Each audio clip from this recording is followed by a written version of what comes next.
Wix Studio Automation Builder tutorial. Hello guys and welcome to this new tutorial. In today's video I'm going to present for you the Wix Studio Automation Builder, how we can create some automations and also how we can apply them and put the workflows. So it is going to be very simple and easy. We are going to head over wix.com, sign in for an account, and you're going to see the site's dashboard. Once you are here, we are going to be basically selecting one of the websites that has the tag or the label of built on Wix Studio, just like that, and we're going to click on it. So now, as you can see, we're going to face up the dashboard of the Wix Studio. Here we have it. Now, no need to click on edit website or open up the website builder because we are not going to need the help of it. But instead, we are going to head over the control panel of the website at the left side of the screen. And we're going basically here to head over this part, which is going to be related to the marketing, the site properties, and also the automations. We're going to click on automations, and then we're going to have two options. The first one is going to be the automations, and the second one is going to be the functions or the workflows or the logic. So we are going basically here to head over the automations, and from these we are going to create some of the automations. Basically, what can we add or what can we create from the automations? Basically, if you are going to have, for example, a customer that have bought something or have left something into your website or your store, or they have submitted a form, let's say that they have put a certain action into your website on Wix, it is going to, let's say here, interact with the action or the, let's say it is not going to be called action anymore from the client, but it is going to be called something as a trigger. So that trigger is going to lead the action or the next action from your website. And this action is going to be fully automated. You're going to preset it at first, and then it is going to, when the specific trigger is going to be activated, it is going to respond automatically. Now, what type of automations that we can create? So we can see some suggestions at the top. As you can see, I'm going to read for you some of these. You're going to get a good idea about them. Get an email when a form is submitted.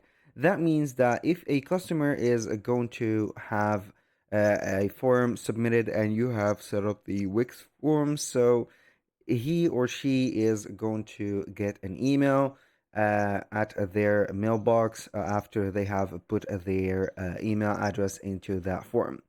For example, as you can see, we have another category in here, and it is going to be called Sell More Online.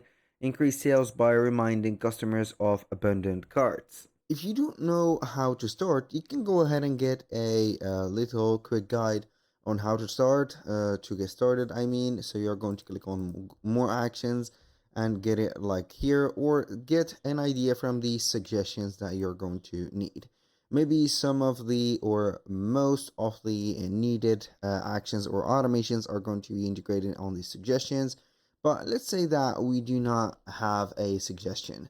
So you can go ahead and head over to the installed for you into your store and see the inactive ones. Basically, it is going to be dependent on the type of the website that you have created that they are going to have the automations installed for you.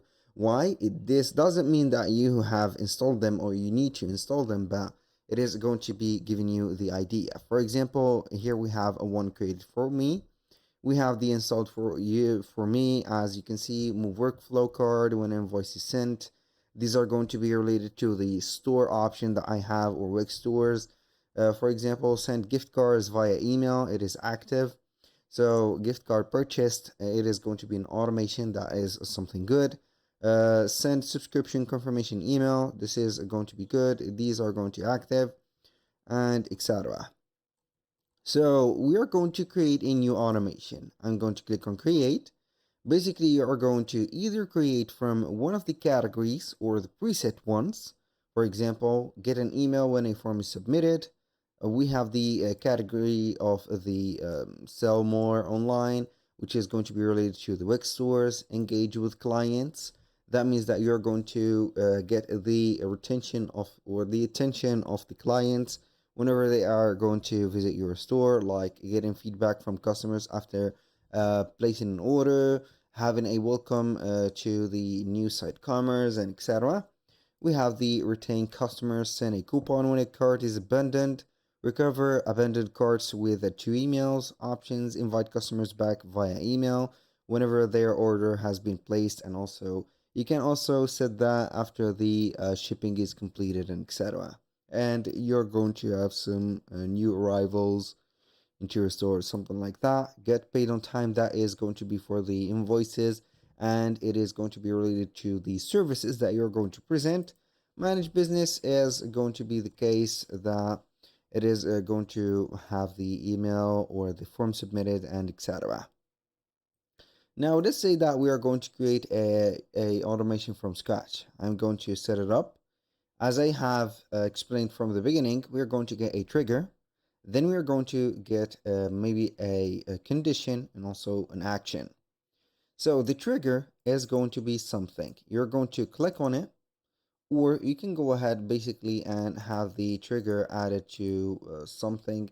I don't know here. Basically, you are going to set up something that the clients that are going to do into your store, and it is going to be read as a trigger.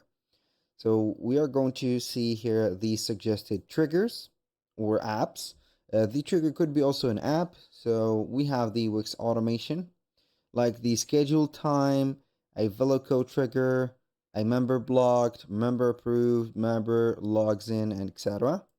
So maybe I'm going to choose some of the triggers, or let you see here the triggers. Card added or moved. It is not going to be interesting at all. So we can show all of them in here and etc. So maybe I'm going to have another trigger set up so we can go ahead and add maybe an action. I'm going to not see the suggested but the all. So I'm going to have maybe a scheduled time for the automation. I'm going to add this trigger. Maybe not every day, but we're going to have the start date. So I'm going to make maybe some new products or some new arrivals at the date of today. Maybe the time is going to be changed to something else like 4 p.m. And I'm going to repeat it every day, for example.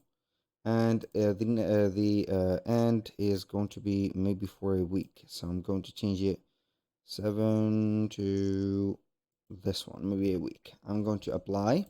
So that's the first thing. Now we're going to add a step. Either it is going to be an action, a delay, a condition, or a variable. So basically, I'm going to add a action, and it is going to be send an email, send in a message, or you can have a push, a notification, create a contact, or etc. So basically, I'm going to send an email, and this is the most standard one. So you can have the sender details, the creation of the email, and also you can create it with the AI, having some more options, set up the email type. Example, promotional, it is going to be promotional. So we're going to have here the email notification topic. So announcement, or let's see here if we are going to see the products. Product is out of stock. So unfortunately, we do not have something, let's say here, taking us to where we need to do. But we are going to satisfy ourselves by the announcement. So we can go ahead and add the recipients. We can go ahead and add the contacts. Select all the contacts. Maybe you're going to add them right there. And you're going to modify your email. Click on here. I'm going to maybe later add details of that email. So let's see, what do we have here? We have the name, the code that is going to be sent. This is a confirmation of the email, I think. So we need to set up the code of your email to be able to edit it. Or you can go ahead and create one with the AI. So I'm going to ask it for create an email about new products arrival in my store. we're going to put that prompt. I'm not sure, but it is. I'm not on it. Please try again. So this is not going to be something that will cause a problem. It is going to be a temporary problem, but it is going to be resolved with the time. So you can switch the templates, for example, or visualize the email and then test it. After that, you can either add another step, for example, a delay, a condition, or a variable, and then you are going to activate simply that specific workflow. And with that, we have activated an automation. So that is going to be very simple. You're going to find it as active. You can deactivate it by putting it just like that inactive, and here we go. That was all for today's video. Thank you guys for watching. I hope that you have enjoyed the content, and I hope to see you soon on the next one.